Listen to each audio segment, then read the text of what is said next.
Assalamualaikum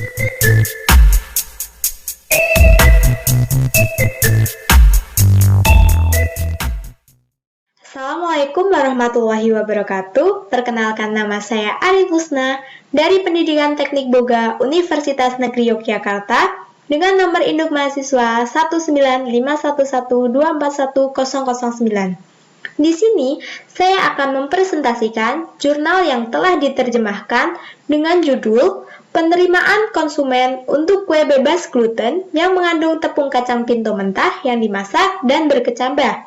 Penulis Profesor Cornel Wayne Simons. Kacang pinto adalah jenis kacang-kacangan yang biasanya dikonsumsi di benua Amerika. Latar belakang dari jurnal ini yaitu manfaat kacang-kacangan memiliki protein tinggi, serat tinggi, rendah lemak, memiliki sejumlah besar vitamin dan mineral, serta indeks glikemik rendah. Konsumsi kacang-kacangan secara teratur dapat berkontribusi untuk peningkatan kesehatan dan kesejahteraan. Namun, penambahan langsung tepung mentah telah dibatasi oleh rasa beni dan rasa lain yang terkait dengan beberapa senyawa rasa termasuk N-heksanal. Untuk mengontrol rasa yang tidak enak ini dan untuk meningkatkan kualitas sensorik, tepung kacang mentah dapat diolah dengan panas atau dikecambahkan sebelum ditambahkan ke produk yang akan dipanggang. Rasa beni pada roti yang mengandung tepung kacang yang berkecambah secara signifikan lebih rendah daripada roti yang mengandung tepung pinto mentah. Material dan metode yang digunakan dalam penelitian jurnal ini, yaitu material yang digunakan ada kacang pinto, tepung gandum, tepung kacang, tepung beras, tapioka, quinoa, gula, mentega, telur, santan gam, garam, dan vanila. Untuk metode yang digunakan ada persiapan campuran tepung dan kue, pembakaran kue kering, sifat kimia dan fungsional pengolahan tepung, evaluasi cookies, evaluasi sensorik, dan yang terakhir analisis statistik. Metode pertama, persiapan campuran tepung dan kue. Langkah-langkah yang dilakukan pertama, 1 kilo kacang pinto digiling menggunakan mesin centrifugal range. Kedua, tepung dikumpulkan dalam kantong ziplock dan disimpan pada suhu kamar sampai siap untuk persiapan campuran tepung. Ketiga, tepung kacang yang sudah dimasak dibuat dengan membilas 1 kilo kacang pinto dengan air ledeng yang mengalir. Dilanjutkan dengan merendam dalam air suling berlebih selama 12 jam pada suhu kamar dalam starlight tabung polypropylene.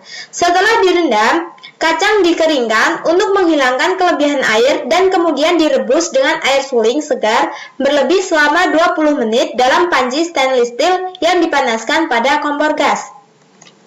Kelima, waktu pemasakan dimulai saat suhu air mencapai 99 derajat Celcius.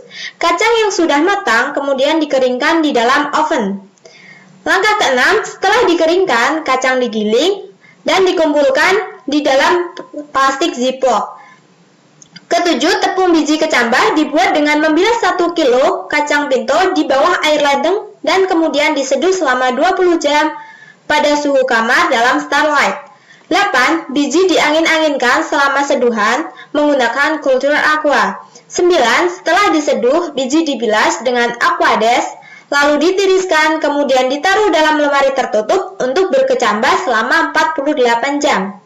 Langkah yang ke-10, biji disemprot dengan air suling segar setiap 12 jam untuk memastikan biji tidak mengering selama perkecambahan. Perhatikan tabel 1. Di sini dijelaskan persentase bahan yang digunakan untuk pembuatan cookies, yaitu ada campuran tepung campuran, gula, butter, telur utuh, santan gam, garam, dan vanila. Dengan campuran tepungnya itu ada tepung pinto, kacang pinto sebanyak 40%, oats 30%, tepung beras 15%, tepung tapioka 7,5%, dan tepung quinoa 7,5%.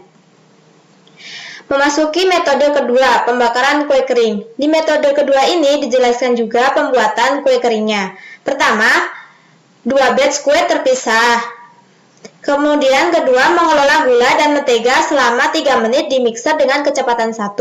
Ketiga, telur dan vanila ditambahkan secara bertahap sambil diaduk selama 4 menit dengan kecepatan 1 untuk memastikan bahwa semua krim tercampur dengan telur.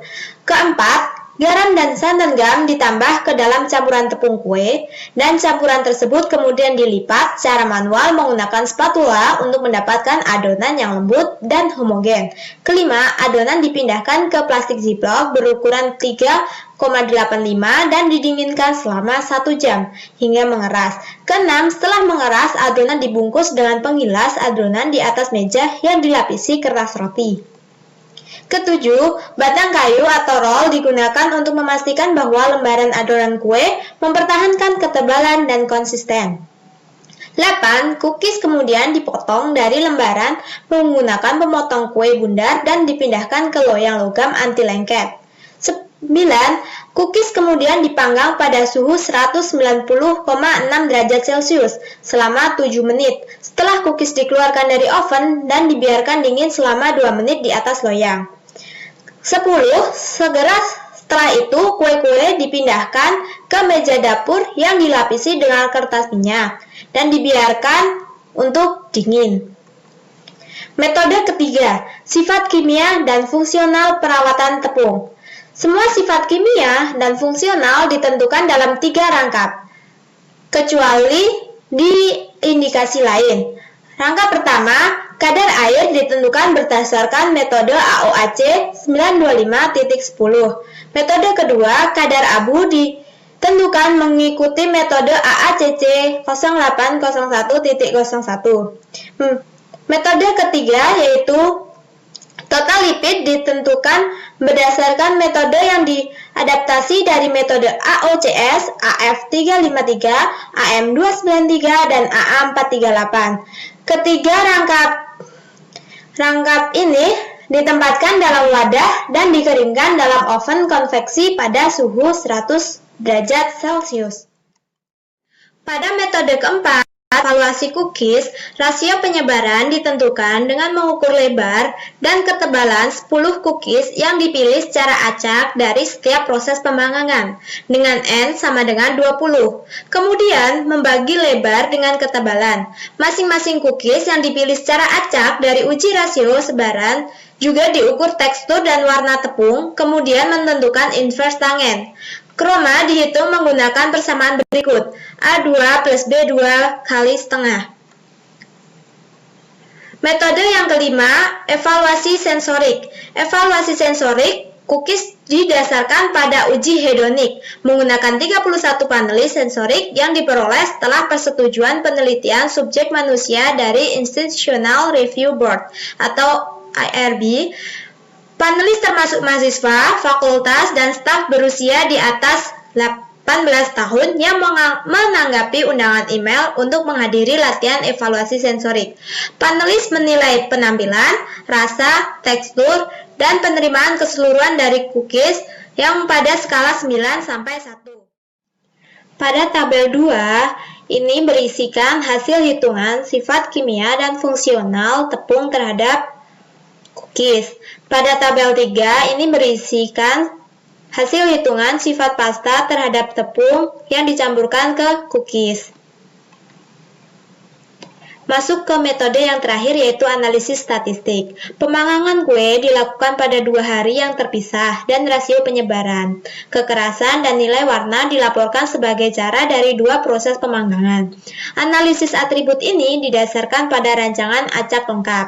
Data sensorik didasarkan pada rancangan blok yang diacak lengkap dengan panelis mewakili 31 blok. Analisis varian ANOVA dan perbandingan sarana dilakukan menggunakan uji perbandingan berganda Tukey. Perbedaan dianggap signifikan pada P kurang sama dengan dari 5. Hasil dan diskusi yang ada pada jurnal.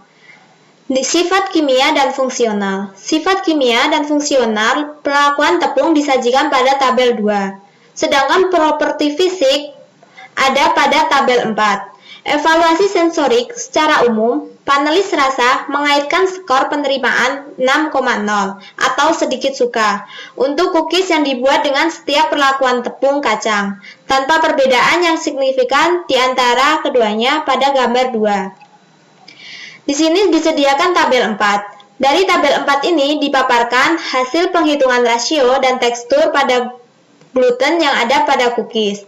Sedangkan tabel 5 ini dipaparkan hasil penghitungan warna gluten yang ada pada cookies. Di sini ada gambar cookies. Pada gambar A ini cookies dengan tepung pinto mentah. Pada gambar B, cookies dengan tepung pinto matang. Gambar C, cookies dengan tepung pinto yang dikecambah. Dan yang D itu cookies dengan gambar berkecambah matang.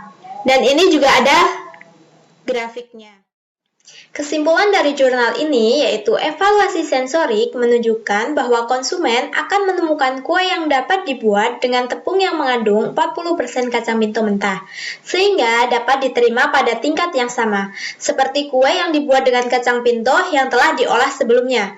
Oleh karena itu, produsen makanan dapat mengurangi biaya input penggunaan kacang pinto mentah dan kacang-kacangan serupa dalam formulasi roti seperti kue kering.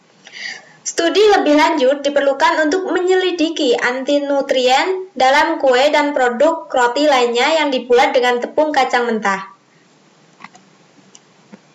Terima kasih, sekian presentasi dari saya. Bila ada yang ingin ditanyakan, silahkan tulis di kolom komentar. Saya akhiri, wassalamualaikum warahmatullahi wabarakatuh.